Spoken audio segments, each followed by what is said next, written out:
Mimi naunga mkono uamuzi wa ODM kuanzisha mazungumzo baina ya ODM na chama cha UDA.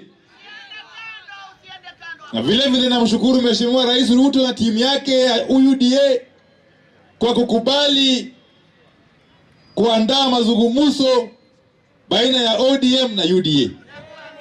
Mimi ningependelea haya mazungumzo yafanyike haraka iwezekanavyo,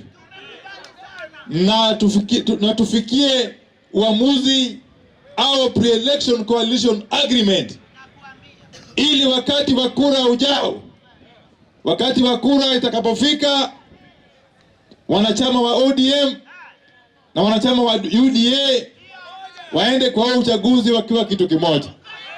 Sina maana hiyo. Hakuna njia yote mtu yeyote atapata nafasi ikiwa ODM itaungana na UDA chini ya Mheshimiwa Rais William Ruto katika huo uchaguzi.